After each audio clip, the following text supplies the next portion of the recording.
અમે આખતરો કરવા સાપુતારા તો આવી ગયા છીએ અને જીજે મુંબઈ વાળા પહોંચી ગયા. ગાંડાભાઈ મુંબઈ તમારે અહીંયા નહીં ફાવે, આ એકચ્યુઅલી ડ્રાય સ્ટેટ છે. મેં પેલું મંડાણી હોય અહીંયા ખાટલા બાટલા ને ધબધબા. હા જોવો તમે અહીંયા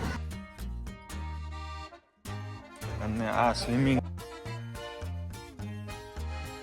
અને ઘણા પાછા અહીંયા રિસેપ્શન ઉપર પૂછતા હોય ખર્ચો નીકળી જાય કે નહીં. હવે ભાઈ તું ધારો કરી ભાઈ દિનેશભાઈ અમને ફાળવા છે જે અમને બધું બતાડવાના છે. આ 3 બેડ વાળા અને પછી જેવા તમે બહાર આવો એવો આ વ્યૂ. આ કોણ સુરત વાળાની છે? હા, સુરત વાળા. અચ્છા, સેટ આવે કે નહીં ક્યારે? હા, સેટ આવે. અહીંયા જબરજસ્ત વ્યૂ છે ભાઈ. આ જોવો તો ખરા, દિનેશ બતાડે એ બધું. અને હવે આપણે જાય છે ઇગ્લુમાં.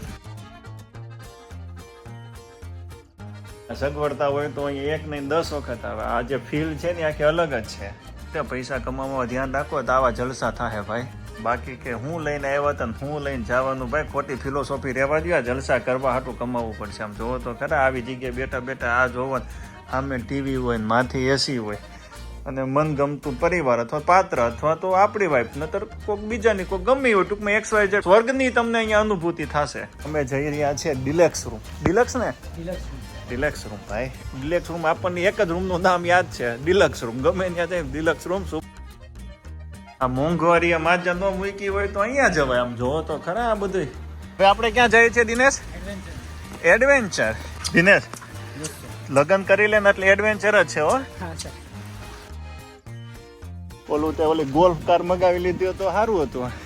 હાફી ગયા અહીંથી હવે ચડી જાય. આ વ્યૂ અને સીધો પછી અનલિમિટેડ નેચર. અચ્છા, ઉપર પાર્ટી હોય તો ઉપર હે પાર્ટી એટલે એ નહીં, આ ગુજરાત છે ભાઈ, ગાંધીનું ગુજરાત છે. એમાં તો હેરાન થઈ ગયા. આ બોર્ડર ક્રોસ કરી નાખો ને મહારાષ્ટ્રની લાઈન જરી કેમ કરી નાખો. આ બોર્ડર છે મહારાષ્ટ્રની. બતાડું જો તમને બોર્ડર છે આમાં. આ ડુંગરની ઓલી બાજુ મહારાષ્ટ્ર, આ બોર્ડરની ઓલી બાજુ પીવા વાળા ને આ બાજુ ચા પીવા વાળા. આ બોર્ડર ને લીધે થયું. પણ